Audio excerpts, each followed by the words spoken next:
जी, good morning again. Good morning boss. हम लोग पढ़ रहे थे कंपनी में बताएं क्या फीचर्स, और हमने पढ़ लिया था क्या कंपनी आर्टिफिशियल पर्सन है, क्या कंपनी का मैंडेटरी रजिस्ट्रेशन है, क्या कंपनी स्यू कर सकती है, स्यू हो भी सकती है, अच्छा क्या कंपनी कॉन्ट्रैक्ट कर सकती है, क्या परपेचुअल सक्सेशन है, क्या कंपनी के पास कॉमन सील होती है, क्या मैनेजमेंट और ओनरशिप सेपरेट सेपरेट होता है, और कोई फीचर जो मैं मिस कर रहा हूं,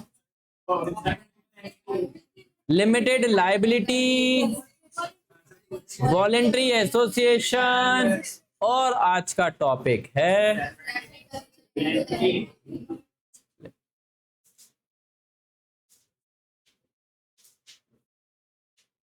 तो सर ये आपने टिक टिक मार दिया, हम कैसे समझेंगे भाई? 2 लेक्चर ऑलरेडी यूट्यूब पे। वाह सर, आज ही जाके हम चैनल सब्सक्राइब करेंगे। हाँ, करना भी चाहिए, नहीं तो हम तो ऐसे आगे बढ़ ही नहीं पाएंगे, क्योंकि हमारे लिए भी तो एक मोटिवेशन ड्राइव है कि हाँ यार, हमको लोग बाग देख रहे हैं, हमारी मेहनत को समझ रहे। तो बात आ जाती है सेपरेट लीगल एंटिटी पर। इसके पहले हमको एक केस, एक एग्जांपल समझना पड़ेगा। तो ये टॉपिक सबसे इंपॉर्टेंट है, इसलिए मैंने आज के दिन बचा के रखा था। और इसको जब आप मतलब मैं अभी पढ़ा रहा हूं तो उसमें केस लॉज भी आएंगे, तो वो भी हमें समझने के हैं। ठीक है, चलिए बात समझें। एक है प्यारा इंसान मिस्टर ए, ये है सोल प्रोप्राइटर, अकेले बिजनेस करता है। इसने एक दुकान खोली है साहब, और ये उसमें लेदर और लेदर से रिलेटेड शूज, बेल्ट, ये सब चीजें बेचता है, चमड़े का काम करता है, और बेहतरीन चल रही है, बेहतरीन दुकान चल रही है, बहुत सा पैसा ही पैसा आ रहा है इसके पास। पर जब ज्यादा पैसा एक पीढ़ी कमा ले तो दूसरी पीढ़ी नालायक पैदा होती है, और वो नालायक पैदा हो गई कलयुग है साहब। तो ये क्या देख रहा है कि मेरे बच्चे 11-12 बजे उठ रहे हैं, सिर्फ खर्चा ही खर्चा कर रहे हैं, कोई मेहनत वाला काम नहीं करते, पढ़ाई भी अच्छी नहीं करी, क्या करें इनको लाइन पे लाने के लिए? ऐसे बिना पढ़े लोगों को तो कोई नौकरी भी नहीं देगा। तो इसने क्या किया, अपनी इस सोल प्रोप्राइटरशिप फर्म को एक कंपनी में कन्वर्ट कर दिया। अब कंपनी में खुद ही ने 99% शेयर्स रखे हैं। अब एग्जांपल में मैं 99% शेयर्स ना लेके मान लेता हूं 95 रखें, 95, ठीक है, और बाकी के 5 शेयर अपने बाकी के 5 फैमिली मेंबर्स को दे दिए, 2 बच्चों को, एक बच्ची को, एक माँ को और एक बीवी को, ऐसा करके। तो कुल मिला के इतने शेयर होल्डर हो गए इसमें, और उन्होंने कंपनी खोली है। क्योंकि हम लोग एक एग्जांपल ले रहे हैं पब्लिक कंपनी का, इस नाम रख लेते हैं हम लोग एबीसी लिमिटेड। तो पब्लिक कंपनी में कम से कम होते हैं 7 लोग, तो उसमें इसको फैमिली मेंबर को मैं और बढ़ा देता हूं, इसका शेयर 94% कर देता हूं। तो 94 इस अकेले के पास शेयर हैं, और बाकी के एक एक शेयर बाकी लोगों के पास हैं, जो 6 लोग हैं। तो कुल मिला के 7 लोग हो गए, और 7 लोगों से एक पब्लिक कंपनी इनकॉर्पोरेट हो जाती है। हम 2 दिन से सीख रहे हैं पब्लिक कंपनी में मिनिमम मेंबर 7। यहां तक कोई दिक्कत नहीं है? ओके। तो भाई पिताजी तो हमेशा ये सोचते हैं कि बच्चों के लिए हमने इतनी बड़ी कंपनी खोल ली है, अब ये संभालते संभालते काम में बिजी हो ही जाएगा, और एक दिन क्या होगा कि ये अच्छा बन जाएगा, काम करने लगेगा। पर नालायक तो नालायक है, इसने कंपनी ही डुबा दी, पैसे ही डूब गए, कंपनी की लायबिलिटी बहुत ज्यादा हो गई। तो थोड़ी थोड़ी मैं बैलेंस शीट इसका ऐसी रंग रूप दे देता हूं कि कैसी क्या कंपनी की बैलेंस शीट दिख रही है। यहां पे आ जाता है पहले शेयर कैपिटल। मेरे को भी मालूम है ये कंपनी की बैलेंस शीट का फॉर्मेट नहीं है, हॉरिजॉन्टल बना रहा हूं सिर्फ एग्जांपल थोड़ा डिटेल में समझने के लिए, ठीक है। शेयर कैपिटल, और मान लो कंपनी को पैसों की जरूरत थी, कोई भी कंपनी को लोन नहीं दे रहा था, तो ए ने ही लोन दिया है बाय इश्यू ऑफ डिबेंचर्स। तो ये आ गए साहब डिबेंचर्स, और डिबेंचर्स मेन किसने खरीदे? ए नहीं। शेयर कैपिटल में भी 94% का हिस्सेदारी कौन है? ए। और बाकी की लायबिलिटी बहुत ज्यादा आ गई है, वो है क्रेडिटर्स। बहुत ज्यादा क्रेडिटर्स हो गए, ये लायबिलिटी बहुत ज्यादा हो गई है कि हमारे पास जो मशीन है, स्टॉक है, वो भी साफ कम पड़ने लग रहा है। तो हमारे को चांसेस हैं कि हम इंसॉल्वेंट हो जाएंगे, क्योंकि जब भी आपकी लायबिलिटी आपकी एसेट से ज्यादा हो जाती है, आपकी देनदारी आपकी आमदनी से ज्यादा हो जाए, तो आप क्या हो जाते हैं साहब, इंसॉल्वेंट, बैंकरप्ट, दिवालिया घोषित हो जाते हैं। तो इसमें क्या करता है कि कोर्ट आपके ऊपर एक लिक्विडेटर, एक बंदा अपॉइंट करेगा जो कि आपकी एसेट्स को क्या करेगा, बेचेगा, पैसा इकट्ठा करेगा और उस पैसे से फिर किसको पेमेंट करेगा, ये लायबिलिटीज वालों को। ठीक, तो लिक्विडेशन प्रोसेस बोलते हैं इसको। ये जो बंदा आया है इसको क्या बोलते हैं, लिक्विडेटर। तो लिक्विडेटर क्या करता है, एसेट्स को बेचता है, पैसे इकट्ठे करने के बाद लायबिलिटीज को पे ऑफ करता है। यहां तक तो कोई दिक्कत नहीं है, ओके। अब बात आ जाती है कि लिक्विडेशन में सबसे पहले पैसा किसको मिलता है, आउटसाइडर्स को, घर के लोगों को बाद में मिलेगा, पहले आउटसाइडर्स को मिलेगा। तो पहले पैसा किसको मिलेगा, आउटसाइडर में भी किसको, डिबेंचर होल्डर या क्रेडिटर।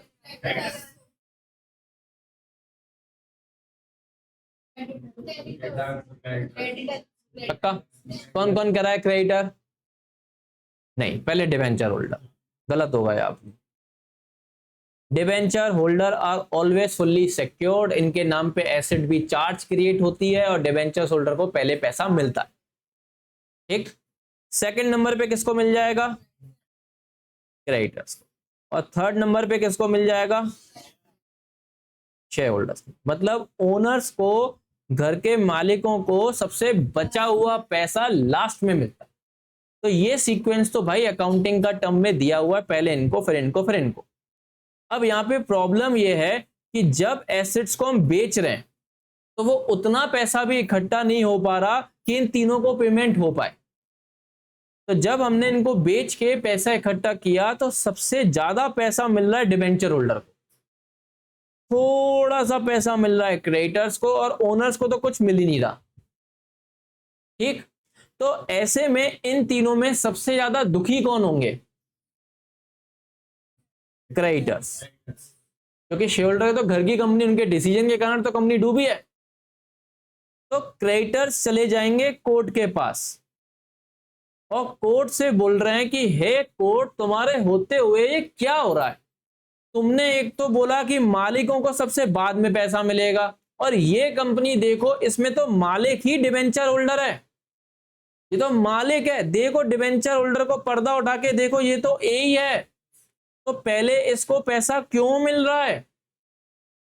तो कोर्ट के जज हैं आप लोग, तो जज साहब क्या क्रेडिटर सही है या और कोई ओपिनियन देना चाहेंगे आप, जज सही है, जज सही है, हाँ, तो कोर्ट यही तो बोल रहा है ना, तो मतलब क्रेडिटर सही है, पहले पैसा क्रेडिटर्स को मिलेगा। जज साहब तो पहले पैसा किसको मिलेगा, पर डिबेंचर होल्डर तो मालिक है ना। हाँ, तो ये केस हुआ था 1897 में, और ये लैंडमार्क केस है, इसका नाम है सैलोमन वर्सेस, ये सोलमोन भाई नहीं है, Salomon versus Salomon company limited. ये जो ए है ना हमारा, ये इसमें सैलोमन ही है। तो यहां से पूरी कंपनी की माया पलट दी, पढ़ने और समझने का तरीका ही पलट दिया कि कंपनी और उसके मेंबर दो अलग अलग आइडेंटिटी हैं, कंपनी अपने आप में एक अलग आइडेंटिटी है। तो उन्होंने बोला कि क्रेडिटर्स तुमको पैसा कंपनी से चाहिए, डिबेंचर्स होल्डर तुमको भी पैसा कंपनी से चाहिए, पर लॉ ये बोलता है, लिक्विडेशन प्रोसेस ये पहले बोलता है कि पहले पैसा किसको मिलेगा। तो यहां पे हम इसको डिबेंचर होल्डर की तरह देख रहे हैं, कंपनी की तरह नहीं। माना ये ए ही है, पर इसको पहले पैसा मिलेगा, बिकॉज ये यहां पे हम ए के रूप में नहीं देख रहे हैं, डिबेंचर होल्डर के रूप में देख। आ रही बात समझ में।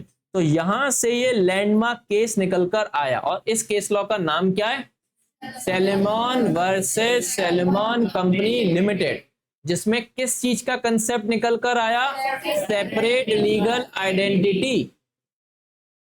सर एक और एग्जांपल, हर कोई जानता है इनको, इन्होंने कौन सी कंपनी,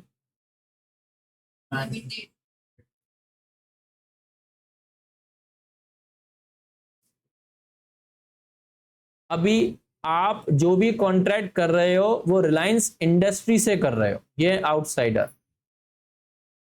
कल को अगर इस कंपनी ने बैंक से लोन लिया है और मान लेते हैं, एक झूठा एग्जांपल ले रहे हैं कि इनका बिजनेस रातों रात ठप पड़ गया और क्लोज हो गया, तो बैंक वालों को लोन का अमाउंट, आउटसाइडर जितने भी थे उनका ड्यू अमाउंट कौन देगा? कौन देगा? मुकेश अंबानी जी देंगे क्या? नहीं, कंपनी को ही देना पड़ेगा। कंपनी के ही एसेट्स बिक के पैसा इकट्ठा होकर इनको पेमेंट मिलेगा, और अगर वो एसेट्स सफिशिएंट हुए तो ये लोग खुश हो जाएंगे, और सफिशिएंट नहीं हुए तो कौन देगा? तो कौन देगा? अरे तो भी कंपनी देगी, ये लोग तो तब भी लायबल नहीं होंगे। क्यों? क्योंकि कंपनी और उसके मेंबर दो अलग अलग आइडेंटिटी हैं। माना इनके पास 99%, सिर्फ एग्जांपल के तौर पे मैं बोल दूंगी इनके पास शेयर्स हैं, तब भी इनको कंपनी की तरह नहीं लिया जाएगा, ये एक अलग आइडेंटिटी है। फिर से केस लॉ का नाम। तो अगर ऐसा कोई भी केस आए, कोई भी अगर केस स्टडी पेपर में आए, आपको ये रेफरेंस देना पड़ेगा। कैसे देंगे, कहां करेंगे, कैसे आंसर लिखेंगे, वो धीरे धीरे सिखाऊंगा मैं। केस लॉ पहला है, तुम्हें याद करना है और नाम इसका लिखना पड़ेगा। कैसे लिखें सर हम? आप क्या करो, ऐसे 3 कॉलम बना लो, ऐसे हेडिंग लिख लो, केस नेम, केस टॉपिक और केस डिस्क्रिप्शन। सर राइटिंग आपकी बेकार है या जानबूझ करके लिखते हो ऐसे? बेकार ही समझो। क्या ये पेन की भी कमियां हैं, तुम रजिस्टर में लिख रहे पेन से जम रहे, ये थोड़ा ऐसा भी है, ठीक है? 1% तो इनके कारण गंदी है, वैसे तो मेरी राइटिंग बहुत अच्छी है, अच्छी लिख के दिखाई देता हूं आज, रुको।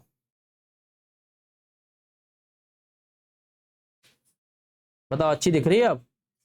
अभी भी नहीं दिख रही? थोड़ी तो ऐसे फर्क पड़ा होगा।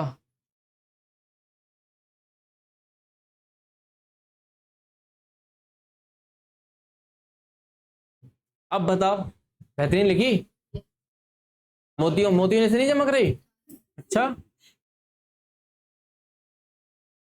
सर, केस डिस्क्रिप्शन नहीं लिखोगे आप? नहीं, ये आपको समझाने का है, सिर्फ अपने लिए समझने के लिए, क्योंकि पेपर में अगर कोई आएगा तो ये 2 चीजों के बारे में पूछेंगे कि इस केस में कौन सा केस लॉ लगा और किस टॉपिक से रिलेटेड है।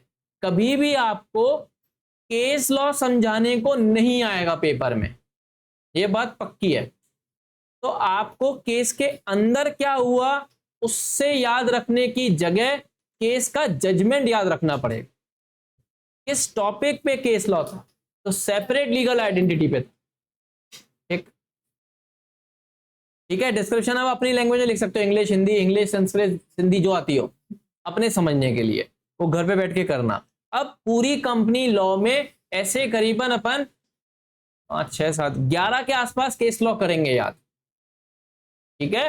तो कंपनी लॉ में केस लॉ याद करना जरूरी है, पेपर में क्वेश्चन आएगा तो आधा नंबर 1 नंबर एक्स्ट्रा मिल सकता है केस लॉ का नाम लिखने से, तो वो भी हम नहीं छोड़ेंगे। 10 11 तो केस लॉ याद करना है, जिसमें पहला तो याद हो ही गया, क्या था? सलमान भाई से भी याद कर सकते हैं अपन, क्या हुआ था इसमें? सैलमन ने कंपनी बनाई थी, पैसा डूब गया, तो पहले पैसा किसको मिलेगा? सैलमन को ही, क्योंकि सैलमन और कंपनी दो अलग अलग आइडेंटिटी है। अगर इससे मिलता जुलता कोई भी केस स्टडी आएगा पटक देंगे अपन। ठीक, चलो दूसरी बात समझे आप। एक बंदा है ली, इसके पास पता है क्या था?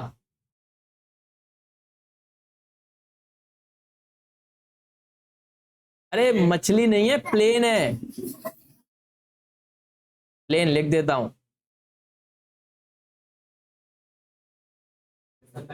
अरे इंडिया का है।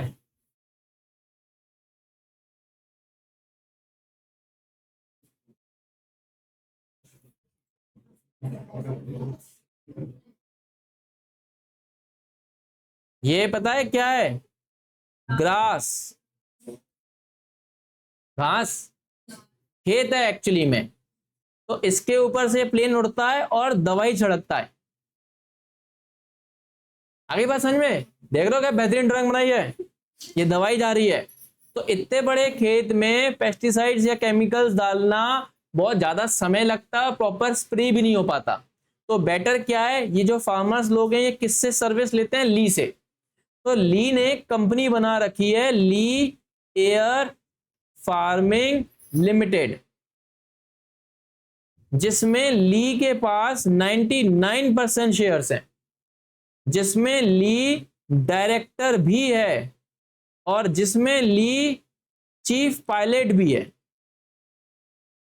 मतलब इस कंपनी का कर्ता धर्ता कौन है? मिस्टर ली। ठीक।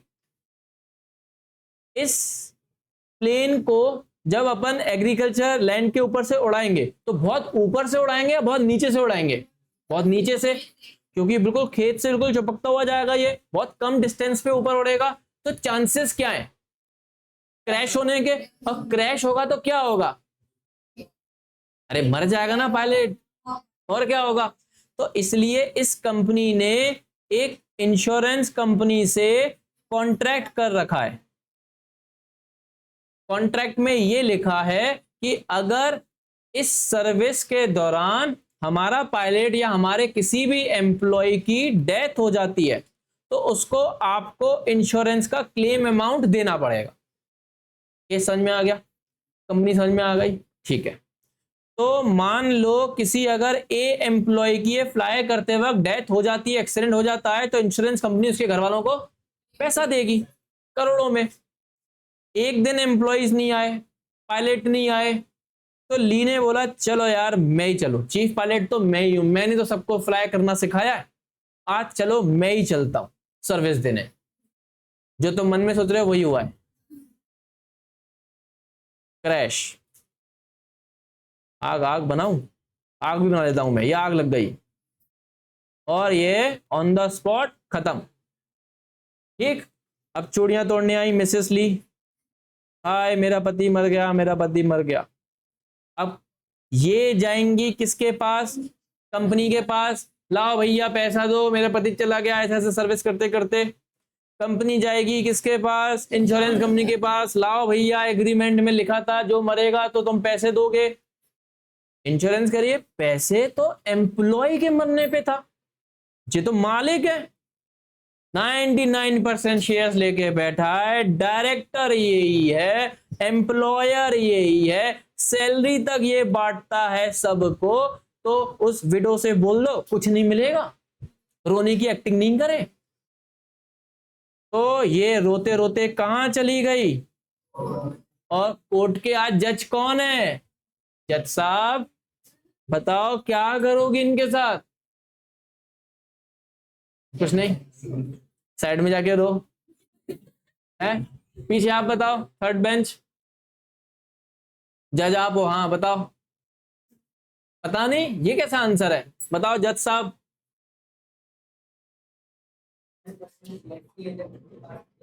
तो फिर वही तो एम्प्लॉयर हो गए ना, पैसे तो ना मिलेंगे अब इसको, विडो को। रोने से क्या फायदा, अलग अलग आवाज में रो रही है एक तो क्यों नहीं हम पैसा? बताओ अर्पण।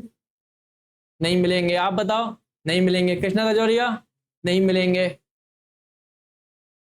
क्या? इंश्योरेंस तो कंपनी के नाम पे ही कॉन्ट्रैक्ट हुआ है और कंपनी का कोई भी एम्प्लॉय मरेगा तो उनको पैसे देने हैं। पर कंपनी का कहना है कि एम्प्लॉय की डेथ होनी चाहिए, ये तो मालिक है, मालिक की डेथ हो रही है, तो मालिक के डेथ में तो ना मिलेगा। हाँ तुलसी, पैसा मिलेगा या नहीं मिलेगा? कौन कौन कह रहा है मिलेगा? नंदिनी तो पहले क्राउड देखा ज्यादा किसकी तरफ है, मिलेगा तो मैं भी हाथ हटाऊं। तो इसका आंसर है पैसा मिलेगा। जी हाँ, क्योंकि कंपनी और उसके मेंबर दो अलग अलग आइडेंटिटी हैं। तो क्या ये वाला केस लॉ भी सेपरेट लीगल एंटिटी पर ही है? जी हाँ, और इसका नाम है ली वर्सेस ली एयर फार्मिंग लिमिटेड। अब मैं इसकी तुम्हें जजमेंट पढ़ाता हूं, जो कोर्ट के एक्चुअल वर्ड थे। ये दिख रहा है ली वर्सेस ली ए फार्मिंग लिमिटेड।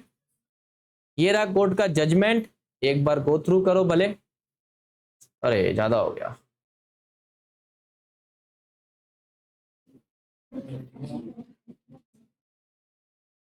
हाँ, क्या कह रहे हैं ये लोग, a company was found for the purpose of वगैरह वगैरह वगैरह, ये सब मैंने केस तो में समझा दिया।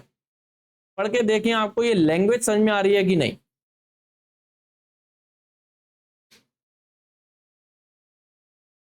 ये वाला केस लॉ पढ़ना है, नीचे वाला है।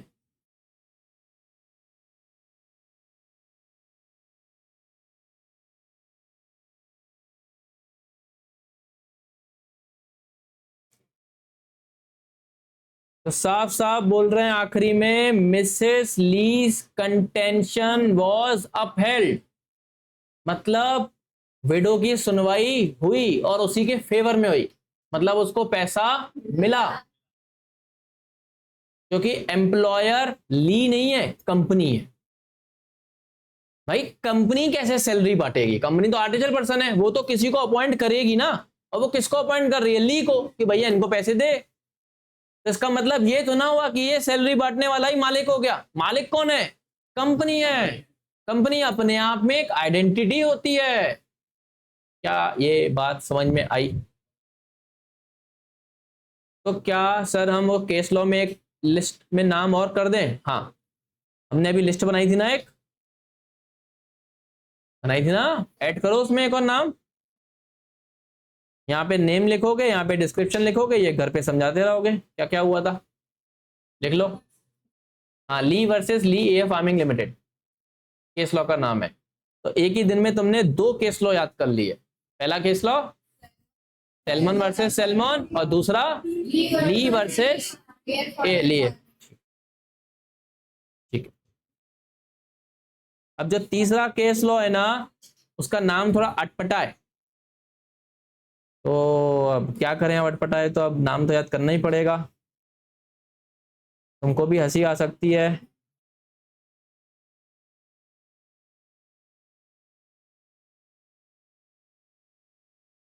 देखो,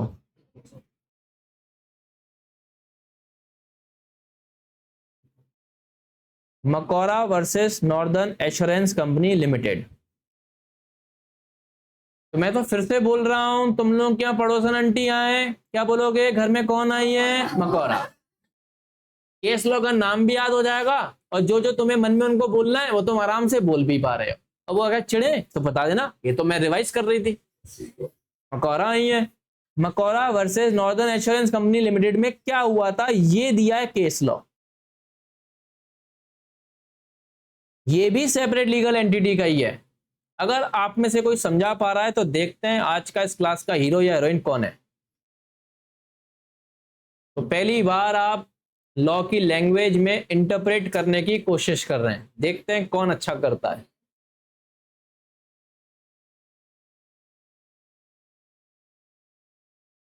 टिम्बर मतलब लकड़ी वगैरह जो, ठीक है।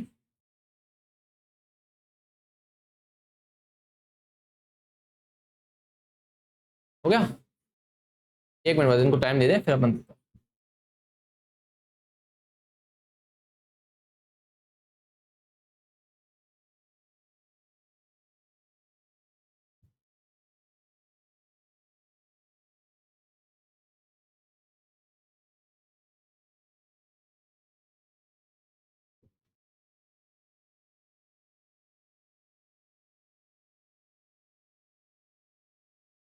चलिए, दो लोगों ने हाथ रेस किया है, हैंड रेस किया है।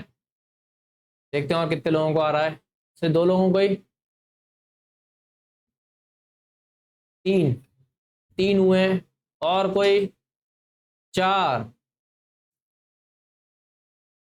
चार लोग ही सिर्फ बनेंगे क्या आज हीरो हीरोइन। और कोई,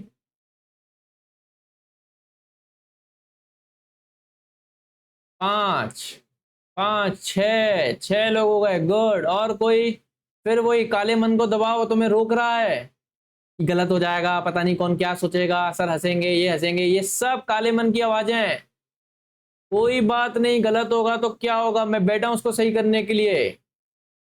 मैं उम्मीद कर रहा था कि हर कोई हैंड रेस करेगा। 6 लोगों ने सिर्फ हाथ रेस किए हैं। और कोई? Very good, 7। 7 लोग हुए, मात्र 6 लाइन को इंटरप्रेट करना है। और कोई? अरे तुम लोगों का फिर काला मन जीत रहा है, इससे जीतो। 35% भी अगर आ रहा है समझ में, ओके चलेगा उतना भी। और कोई? 8 हुए, 9 हुए, वेरी गुड, 10 हुए। अब हुई ना बात। और कोई? अरे समझाऊंगा मैं, चिंता मत करो, सिर्फ परख रहा था मैं तुम लोगों को, क्या करते तुम। चलो कोई नहीं, फिर भी मैं उसको मौका देता हूँ क्योंकि सबसे पहले हाथ उसने रेस किया था। पीछे बता बेटा।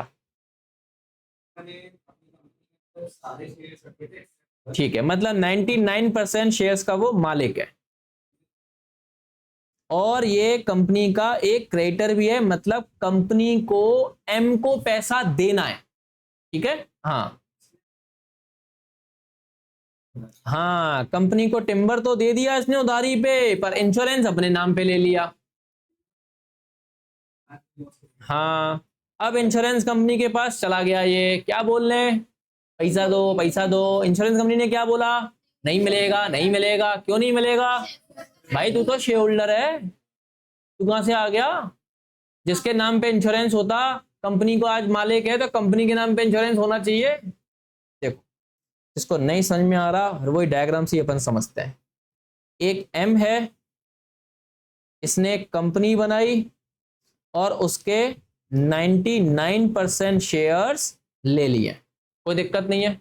ठीक है, कंपनी के पास फर्नीचर बनाना होता है, इसको फर्नीचर बनाने के लिए वो प्लाईवुड और वो लकड़ी चाहिए होती है ना, जिससे अपन फर्नीचर बनाते हैं। तो इसी ने क्रेडिट पर अपना टिम्बर इसको बेचा। अब जब सेल कर दिया है, तुम इसके क्रेडिटर की लिस्ट में आ चुके हो, तो मालिक कौन हुआ है टिम्बर का? कंपनी। और तुमने जब ये टिम्बर तुम्हारे पास था, तब इंश्योरेंस किसने लिया हुआ था? एम ने। तो अभी भी किसके नाम पे चढ़ा हुआ था? पर एम ने तो ये माल बेच दिया है। मान लो ना, अच्छा मेरे पास कुछ है भी नहीं यहाँ पे, मान लो ये थोड़ी देर के लिए कार है, थोड़ी देर के लिए, मैं उठा के वाली तो ला नहीं सकता, चलो इससे ले लेते हैं। ये कार है, अभी कार का मालिक कौन है? मैं हूं ना। मैंने अगर ये, मान लो अपना नाम क्या है, पूर्वी को बेच दिया, ये पूर्वी का आता है, अब मालकिन कौन बन गई? पूर्वी। तो मेरा अब इस कार या कार की इंश्योरेंस से कोई मतलब ही नहीं है, मैं तो बेच मारा हूं। चाहे मेरे को पैसे मिले हो चाहे नहीं मिले हो, दैट इज इररेलीवेंट।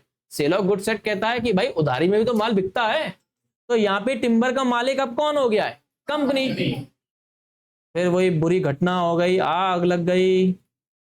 अब एम को पैसे लेने थे, एम तो क्रेडिटर था, पैसे लेने थे, कंपनी के पास पैसे है नहीं।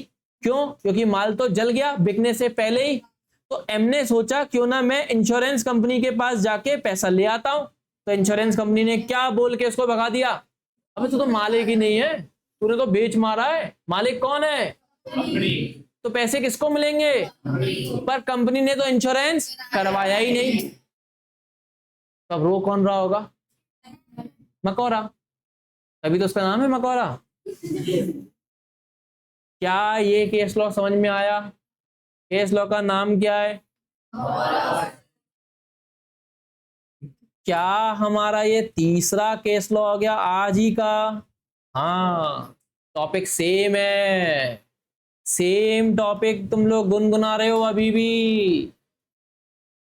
हाँ, मकौरा वर्सेस ये लोग, नॉर्दर्न एश्योरेंस कंपनी लिमिटेड।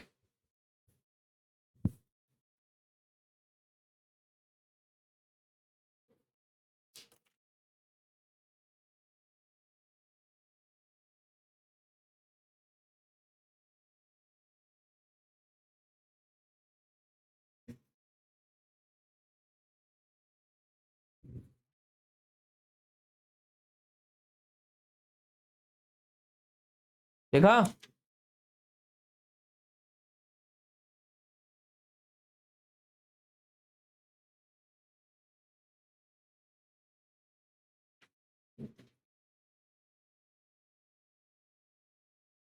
चलिए एक क्वेश्चन लिखें अब।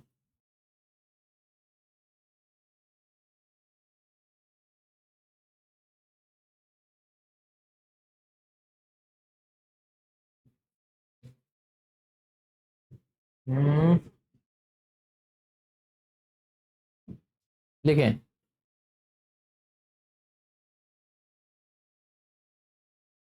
ABC limited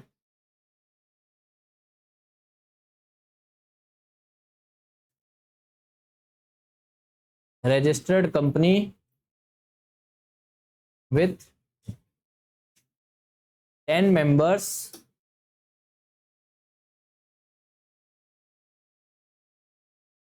where one member, Mr. A, holding 91% shares and was also MD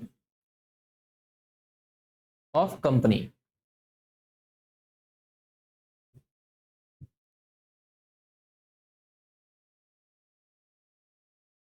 Company has taken bank loan for business purpose in a meeting where MD was only in favor of this loan, where MD was only in favor of this loan. ठीक है,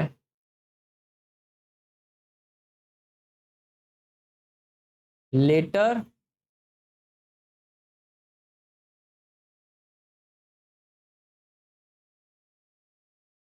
company business could not survive and bank claim due amount by selling company property.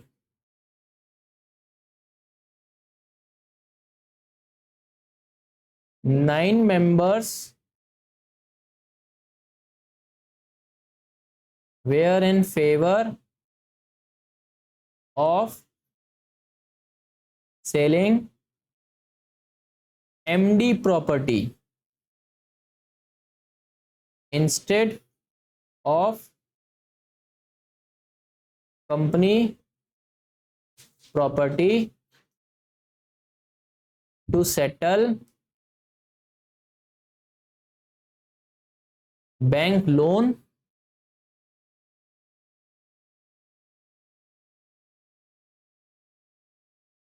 as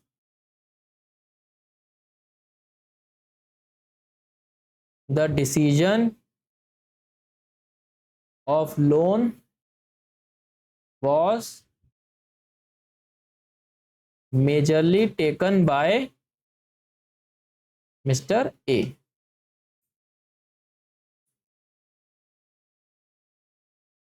State the action by 9 members is correct. अरे रुक तो जाओ, पहले लिख लो, आराम से लिख लो। सर ये क्वेश्चन आपने मन से बनाया है? हाँ,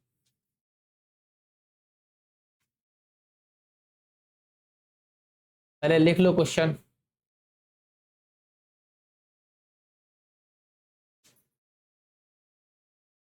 अब ये क्वेश्चन लिखने के बाद तुम में से ऐसे कौन कौन है जिसको ये क्वेश्चन तो समझ में आ गया 100%, कहीं से कहीं तक कोई दिक्कत नहीं? कृष्णा समझा बेटा? एक कंपनी है जिसमें 10 लोग हैं। हाँ, बाकियों के पास 1-1% शेयर है और 91% शेयर तो ए के पास ही है, ठीक है। और एमडी भी है, मैनेजिंग डायरेक्टर भी है, कंपनी का करता धरता भी है। हाँ, तो कंपनी ने साहब क्या ले लिया है? बैंक लोन, बिजनेस पर्पस के लिए, ठीक है। अब जिस भी बिजनेस पर्पस के लिए लिया था लोन, वो सरवाइव नहीं कर पाया साहब। बैंक आ गई, मेरे को तो पैसे से मतलब है, मेरे को तो पैसा वापस चाहिए, लाओ भैया जितने भी एसेट्स हैं इनको बेचो, मेरे को तो लोन का अमाउंट चाहिए। पर 9 मेंबर्स बीच में आ गए कि नहीं नहीं नहीं नहीं, कंपनी की प्रॉपर्टी क्यों, लोन में भैया डिसीजन तो एमडी का ही था, तो एमडी की प्रॉपर्टी बेची जाए। कैसे कैसे तुम कंपनी की प्रॉपर्टी ले जाओगे बैंक? हम तो एमडी की ले जाओ, एमडी फेवर में था, तुमसे लोन लेना ऐसा करना जल्दबाजी में था, उसने ले लिया। तो 9 मेंबर्स का एक्शन सही है कि गलत है? सही है कि गलत है? कोई तो होगा जो सही कह रहा है इधर। गलत है कि सही है? अरे करना कोशिश कर। क्वेश्चन समझ में आ गया? तो बताओ भाई, एमडी का एक्शन गलत क्यों है? क्योंकि कंपनी और मेंबर सेपरेट लीगल एंटिटी है। कौन सा केस लॉ? अरे तुमको 3 दे दिए मैंने गिफ्ट में, पर तुम सबसे पहले कौन सा लगाओगे केस लॉ? सैल्मन वर्सेस सैल्मोनी, ठीक। अब ये पेपर में अगर क्वेश्चन आएगा तो 5 नंबर से तो कम नहीं आए, 100%। मैं आपको बुक भी यूज करने के लिए दे रहा हूं। सर क्या बुक यूज करने दे रहे हो आप? ये रही भाई बुक, ये रहा सेपरेट लीगल एंटिटी का कॉन्सेप्ट, ये लिखा हुआ है, दिख रहा है? तो सर हम इस क्वेश्चन का आंसर लिख के बताएं? हाँ, पहले आप अपनी तरफ से लिखो। आंसर भी डिस्कस कर लिया है मैंने, आपके सामने नोटबुक भी खोल दी है। चैट जीपीटी का भी यूज नहीं कर सकते अभी, नहीं चैट जीपीटी नहीं। अभी आपको जितना समझ में आ रहा है उस हिसाब से आंसर लिखो, फिर मैं आपको बताऊंगा कि आंसर लिखना कैसे था। एक क्वेश्चन मैंने आपको लिखवाया, आंसर भी मैंने आपसे डिस्कस कर लिया, और आंसर कहां से टीप के लिखना है वो भी मैंने आपके सामने खोल दिया है। तो आप बस लिखेंगे कैसे वो आपके ऊपर है। आपको मैं समय दे रहा हूं, 5 मिनट दे रहा हूं पूरे। Time starts now. रिकॉर्डिंग